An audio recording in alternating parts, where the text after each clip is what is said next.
Hello guys, welcome to my YouTube channel, The Carlon Expert. Today's video, i-walk around ko po kayo dito sa napakagwapong SUV, the 2025 Ford Everest Wildtrak 2.0 liter 4x2 na turbo diesel engine. Automatic yan, idol. Ang price natin ay nasa 2,379,000. At syempre, meron din tayong discount for cash buyers or bank PO. Mag-comment lang kayo sa video ito or i-follow nyo ako sa aking Facebook page, The Carlon Expert. At syempre, sa mga interesadong i-avail ito through in-house financing, meron din tayong promo based on 20%. Subject for bank approval po yan mga ka-idol. 318,000 ang ating down payment. All in, that includes comprehensive insurance, shuttle mortgage, 3 years registration at yung previous ng ating dealership. While ang monthly naman natin ay nasa 49,166. Good for 5 years. Ayan. So sa mga interesado po na mag-inquire ng SUV na ito, all you have to do is i-message nyo lang ako mga ka-idol. At syempre, meron tayong mga color variances that resonates you. Okay? Itong nasa harapan po ninyo ay ang Blue Lightning. Meron tayong Meteor Gray, Absolute Black, Lux Yellow, at yung ating Snowflakes White Pearl. So add 20,000 lang tayo dun sa special color na yun mga ka-idol. So, ready na ba kayong ikutan ito? Tara, let's begin! A few moments later. Shout out po kay Sir Dan Ochoa. Isa pong follower ko na na-meet niya ako mismo dito sa Ford Libis. At kung sakaling buying po kayo ng any Ford vehicles at malapit po kayo dito sa area along C5, mag-comment lang kayo sa video ito or i-message nyo po ako sa aking Facebook page. Guys, umpisahan natin dito sa kanyang front fascia. So, narito po yung harapan ng ating Everest Wildtrak. While narito naman po yung isang Everest natin na standard model. Okay? As you can see mga ka-idol, malaki ang difference. Although medyo may hawig. Because sa lahat po ng next gen Everest and Ranger, standard na po sa DNA niya ang C-clamps headlamps. Okay? Mated ito ng LED DRL. Well, sa variant na ito, naka-matrix headlamps po tayo. Adaptive na rin po yan. Then, pagdating sa kanyang front grille, makikita po ninyo na may magkakaibang tone. Sa grille natin, piano black finish with dark gray accent. Ayan. All the way dito sa bandang baba. And then, mas wider po yan. Mated tayo ng 360 camera. And then, we have plastics here. Plastic texture. And then, bullet type na fog lamps. Silver painted lower chin. And then also, meron tayong dalawang tow hooks sa bandang ilalim. And as you can see mga ka-idol, meron tayong plastic guard for just in case na lumusong po kayo sa baha. No? Hindi po tayo basta-basta masasabitan ng mga basura o whatsoever, di ba? Ayan. Outside, you will notice here sa bandang taas is yung kanyang Wildtrak roof rails na madali mong i-grab just in case na aakyat po kayo o papanik po kayo. Okay? As you can see, ayan, di ba? Madali mong hawakan. Tapos, naka-panoramic sunroof, moonroof, and a tiny shark fin antenna. While doon naman sa ibang Everest variants, nakatago. Hindi siya obvious, idol. Pero syempre, mas aerodynamic, mas neat and clean ito. While dito naman is rugged and tough. Okay? Then sa side profile, mapapansin mo naman na yung kanyang side mirror ay same din po ng Wildtrak. Then naka side turn signal lamps, two-tone po yan and 360 camera. Standard naman sa kanya yung side air vents. While pagdating sa over fender naman, dalawang texture, the body color and a dark gray finish. Okay? Then pagdating sa gulong, two-tone na 20-inch alloy wheels, 6 lug nuts, and then naka-ventilated disc. Ginamitan po ito ng Goodyear rubber tires. While sa likod, same size, then naka-ventilated disc. Standard na rin po yung mga mud guards and a noticeable wild track running board. Ayan, two-tone mga ka-idol. Oh. While dito naman, tingnan nyo. Diba? Ayan. Bandang likuran, halos pareho po ng isang variant. Diba? Ayan. See? Yun nga lang, syempre meron tayong wild track badge sa bandang likuran, kulay black. But the rest, almost the same. Dito naman tayo sa engine. So guys, medyo nalungkot lang ako ng konti dahil nowadays, karamihan po sa mga pick-up and SUV ay ginagamitan na po ng hydraulics sa kanyang hood. Para mas madali mong i-lift, especially kung medyo may edad ka na or kulang ka sa height or maybe babae po ang may-ari. But in this vehicle, still naka-pop rod. Although matibay naman po yan. When it comes to engine, 2.0 liter na turbo diesel engine na may maximum power of 170 PS at 405 Nm of torque. So malakas na yan mga ka-idol. And 6-speed automatic po ito. Rear wheel drive na may 80 liters fuel tank capacity. So with regards to fuel consumption, okay, depende po sa inyong driving habit, load condition, road condition, weather, terrain, okay? For city driving, siguro kaya nitong mag-average of 10 kilometers per liter. While on highway, maximum of 14 to 17 kilometers per liter. So depende po yan sa inyong load condition mga ka-idol. With regards to water weight, I think kaya nitong mag-water weight ng 800 millimeters. Same as Ranger mga ka-idol.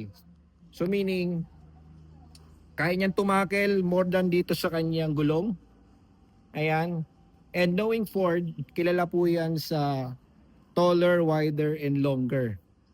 So expect nyo na mga ka-idol na malaki ang SUV na ito. Especially kung kinulang po kayo ng space sa inyong parking. So i-check po ninyo ang dimension ng Everest na ito. Okay, so ilalagay ko na rin dito mga ka-idol para magkaroon po kayo ng idea.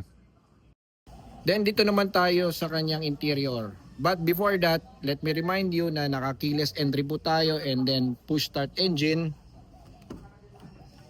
And then driver side door panel, as you can see, meron tayong orange stitching here. Ang tawag po dyan ay cyber orange stitching. Available po yan sa lahat ng Ranger and Everest Wild Track. And then may ibang texture dito na may pagka parang leather feel na may cushioning, leather, another stitching here, expedition type na door opener, and then central door locks na rin tayo.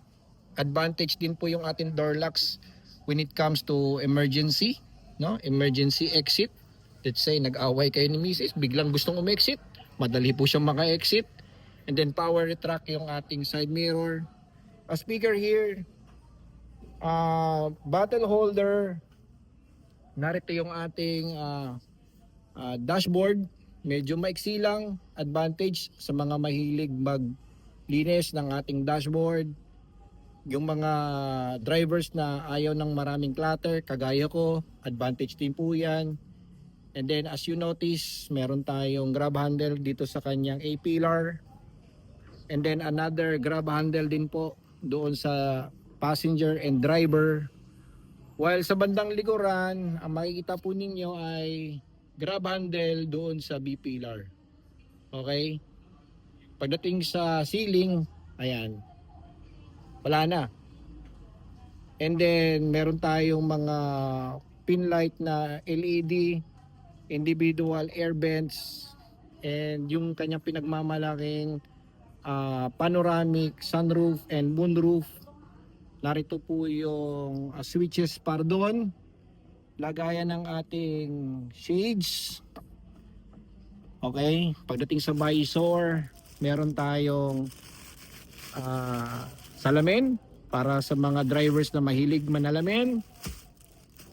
Okay, and then pagdating naman sa upuan, okay, naka leather seats po tayo na may Wildtrak stitching here. Ayan, ito. Diba? And then power na rin po yan sa ating driver side. Then piano black accent na mayroon siyang chrome accent sa loob, no? Narito naman yung headlamp, natin switches. Meron tayong switch para sa kanyang power lift gate. Narito naman yung para sa hood. And then tilt and telescopic naman yung ating steering wheel. 3-spoke po yan na sporty. And then narito na rin po yung mga functionalities. Okay, ayan. At isa din po sa noticeable dito mga ka-idol is kanyang digital instrument cluster, ano? Di ko na binuksan dahil nasa showroom tayo, idol. 12-inch portrait na touchscreen infotainment. Okay? And naka Apple CarPlay na rin po yan. Android Auto, Bluetooth function. And I think may voice command yan mga ka-idol. And individual aircon climate control. Narito yung ating gear shifter. As you can see, may nakalagay na plus and minus for just in case na gusto po ninyong mag sport mode. And electric parking. Meron tayo ditong wireless charging para sa ating cellphone. And as you can see, meron tayong mga C-port para sa ating charging din. USB port. Cup holder. Hindi ko alam kung coins ang lagayan dito, no? Ayan. Okay. And then meron din tayong compartment doon. And equip din tayo ng mga airbags mga ka-idol. I don't think kung 7 airbags ito, no? Kasi pag sinabi mong 7 airbags, kasama na rin po yung sa knee, no? Or bandang legs sa driver side. Okay? So moving forward dito naman sa passenger, no, sa bandang likuran, as you can see, door panel natin same din po doon sa harapan po natin. Then meron tayong tweeter and a speaker here, and second row seats, foldable naman po ito. And then meron tayo dito center armrest with cup holder. And then meron tayo ditong charging ports, and then speed para sa ating aircon vents, no? And meron tayong socket dito. Ayan, with regards to legroom, okay naman siya. And then medyo makipot lang ng konti papasok, pero sa third row seats compared to other SUV, ito po ay very spacious. And then meron din tayong mga lagayan ng cups doon. Ayan. So guys, sa mga SUV nakita ko, ito yung tingin ko na maluwag, ano? Kayo guys, ano sa tingin ninyo? Nakapag ano na ba kayo? Nakapag-ikot-ikot na ba kayo sa mga ibang car dealers? Na-check nyo na ba? Ayan. Power lift gate. Ayan. Kita nyo yan guys. Ample space sa ating trunk. So I think kaya pang maglagay dito ng isang golf bag or one sack of rice. May lagayan tayo ng tools. Yun nga lang, Medyo manual yung ating ano, no? Ating jack. Sana ginawa ng hydraulics. But not a big deal mga ka-idol. Okay? So, third row seat and second row seat, pwede nyo po yan i-fold, i-flat fold nyo po yan na kung sakaling gusto po ninyong humiga dyan sa bandang likuran, nais po ninyong mag-camping, pwede mga ka-idol. Very good idea sa mga gustong makatipid. And then dito naman tayo sa passenger side. Ayan. Power din po yung sa ating passenger, oh. So we have plenty of space. Gusto maglagay ng kung ano-ano rito. Accessories, cellphone, glove compartment natin. Malaki rin. Cup holder. Ayan. Ganun din sa driver side mga ka-idol. Ayan. Guwapo ano? And with regards to NBH and kanyang safety features, comfortability ng unit na ito, idol, hindi mo matatawaran ang ating Ford Everest maging ang Ford Rangers. Okay, so ilalagay ko na rin po yung mga safety features ng ating SUV na ito for you na i-consider na tignan muna ito before po kayo mag-shop around ng ibang brand. Dahil knowing Ford, isa po sa wapo, matibay, maganda ang kanyang driving comfort, malaki, di ba? Depende na lang po sa inyong budget. So guys, sakaling interesado po kayong mag-purchase ng any Ford vehicles o ito, mag-comment lang kayo sa video ito or i-message nyo ako sa aking Facebook page, The Carlon Expert. So maraming salamat for watching dito lang sa aking channel.